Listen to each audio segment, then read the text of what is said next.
if you add with EQ, it would work. Technically, you will hear those frequencies, but you will lose dynamics. You will lose power for the speaker because the speaker is working much harder to produce certain frequencies, and it results in also the harmonics of those frequencies. If you add 60 hertz, you're going to have harmonics in the 120 and the 240. So adding an EQ is always bad, especially in low frequencies. The result would be like if you add maybe 5 or 6 dB, the result will be a much flatter sound. You won't flat in a bad way. You'll really lose dynamic and depth of things in the mix.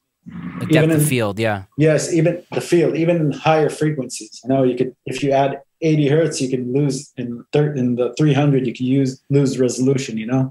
Got it. So if you reduce with EQ, that's fine, but adding is a problem. So, and if you do it like you can add like in a wide bell, if you're missing from 1K to 3K, a few dB, like in a like a smiley face, you could add that in a wide band EQ. That's no problem. But like if you're missing, like I said, 6 dB at 80 hertz, adding it will just cause more problem. You will hear it, but it'll take away some of your depth and image. Yeah. Yeah. Cool. I wanted to ask you about monitors versus acoustics. Like I feel like, I've always been of the opinion that acoustics are more important than monitors. But obviously, I just upgraded my monitors when we talked about that a little bit. Obviously, monitors are also very important. How important are better monitors in a very well-treated space? It's very important. The thing is that if your room is not treated or not well-treated, then there's not a lot of, it's all connected. Because if you get a really expensive monitor and you have bad acoustics, that won't give you the result you want. If you have great acoustics and cheap monitors, you can still get the result, but you'll be missing some of the details and separation and depth that a good speaker would give you. So the most important thing is room acoustics because you need the flattest frequency response you can have in order for a good mix to translate outside.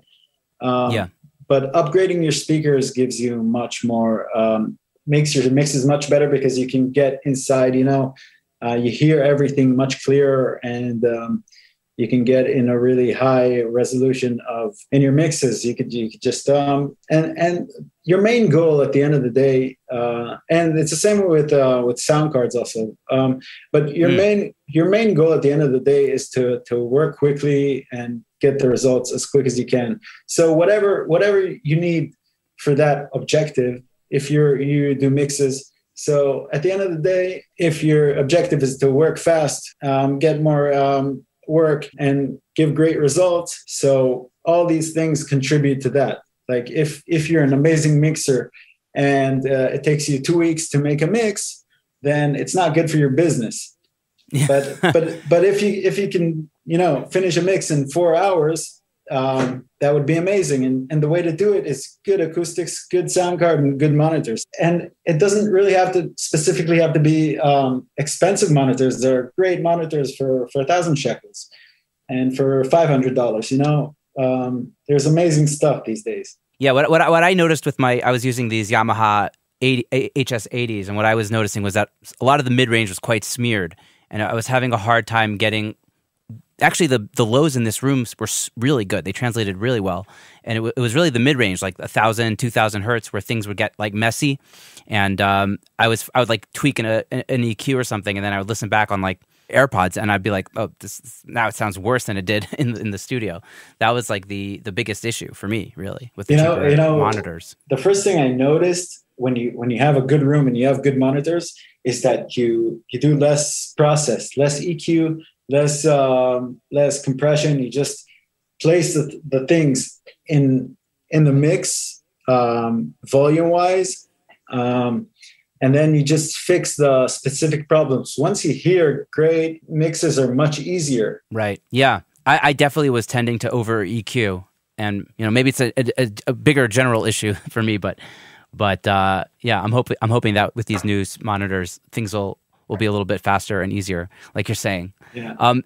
Do you have thoughts on like mixing with headphones? Are you for it, against it, for any good reason? Honestly, I don't mix, so it's hard for me to give you like a real answer from my experience, because I don't have experience in that. I could just I know the technical difference between the speakers and the headphones, which is like bleeding. You don't have The cross, yeah. You don't have the cross dock and like monitors. I think there are headphones that do have it these days, so I can't really answer that. I don't think it could. Headphones could switch monitors. I'm not sure, but it is a good reference. It is a good reference, yeah.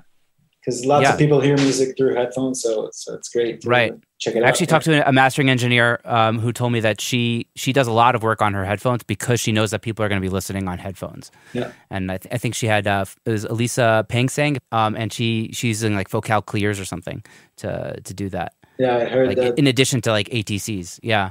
Amazing. I heard they're amazing headphones. Yeah. I wanted to ask you, this is kind of like maybe to be helpful for the audience, is, what's like the least expensive thing you could do to get a better sound out of your room?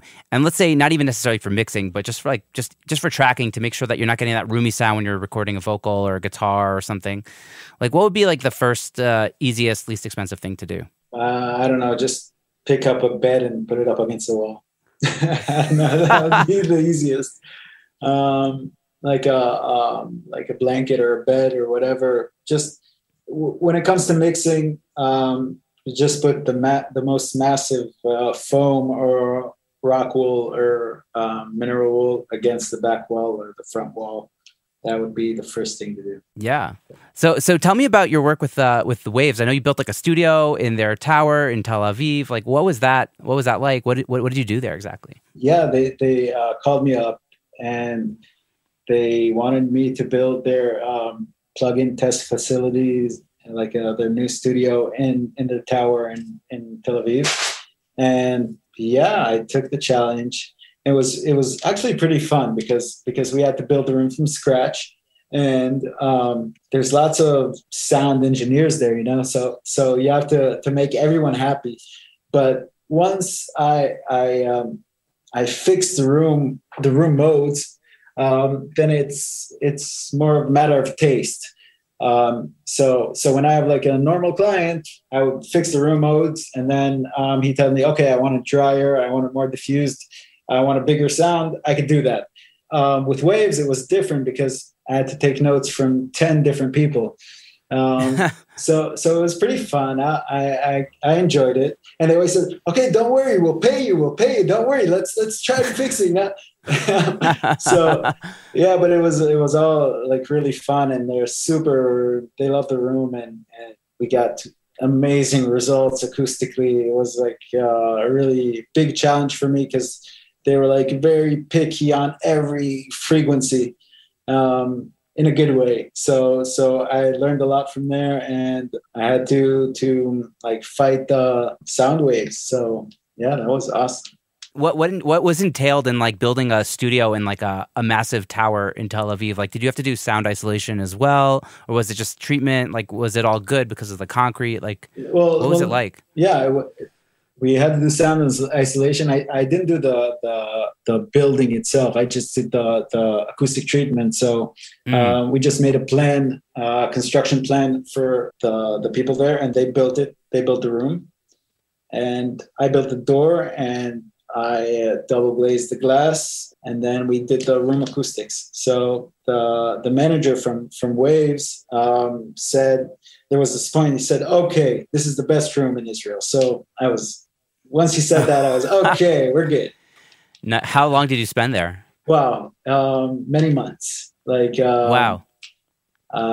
Usually I need a day or two. There, it was also the holiday season, so we didn't work rapidly, but probably 2 months of back and forth. Wow.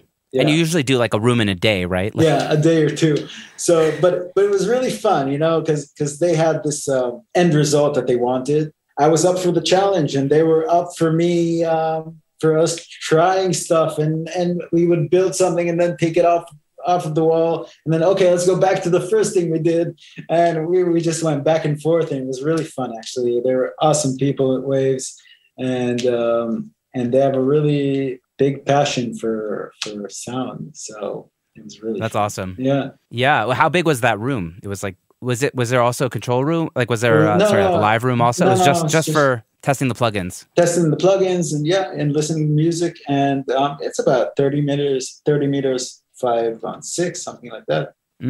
What monitors were they using over there? Barefoots, the Micromain 27. Nice. How do you like those monitors? Yeah. I like a lot of monitors. What would you say is like a good like baseline monitor for somebody who's like wanting to get into mixing and like what would be like the best cheapest monitor? Yeah. There are a few awesome monitors in the cheap ones. I actually heard the Tannoy Gold series, which is pretty awesome, and it costs like 1,000 shekels. And it's great speakers. Also, Kali Audio, they don't have a lot of amplitude, but they're awesome speakers. Very right, because they have like three-way speakers. Actually, like the cheapest three-way speakers. I only heard the two-way, and it's great. Yeah. Oh yeah. Yeah, it's great. Also, the Tannoy, like you said, is great. Those are very good options. There was a drummer that I met who you built a studio for him, and I know the purpose of his studio was like getting a great like drum sound versus like mixing. What was entailed in that? Like, how do you get a good room sound for a drum? I think it's always for me. It starts with bass trapping. Like my objective in a room, doesn't matter how small or big it is to reduce the RT60, the reverberation time of the bass, to be lower or as low as the rest, like around maybe 0.2 seconds or 0.3 seconds, or lower than the rest. If I have a tight bass, a tight reverberation time for the bass, and then the rest has to be a little more live than that. That throughout the years, I realized that a studio, doesn't matter if it's for playing drums or for mixing, has to sound natural when you talk. Okay? At the beginning, when I just started in the first few years, whoever would pay me more money, I would add more absorption, and the room would be really. My rooms used to be very dry, very dead, and I realized that you never listen to the music, to the reproduction of music in a dead room. You always hear it either in headphones or in a living room. So mixing in a dead room is bad because you make wrong decisions. The same for a very wide stereo. When you have a wide stereo, everything sounds bigger and more impressive.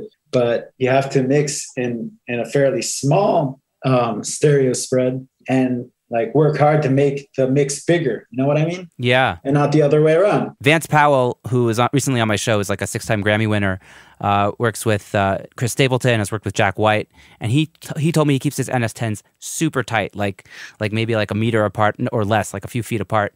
And if it sounds wide on those, like being so close together, he knows he's winning. Exactly. And that's the same for yeah. So, and it's the same for room acoustics.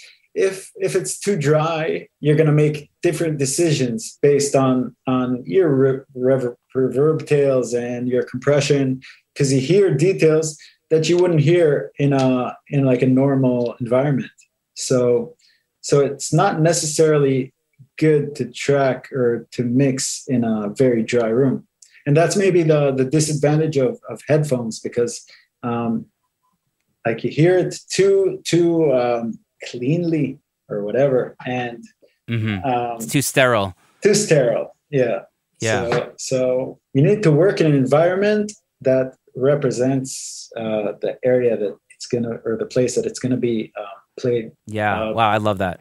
Yeah. Super cool. Yeah. I got a couple questions for you that are not related to acoustics, just like general being a guy in the music industry kind of questions. Sure. We all have days where we're super pumped to get to work and do what we love doing, but obviously there are days that we're a little less motivated. What do you do to kind of stay energized and inspired to do the work you do? Actually, I really love my job.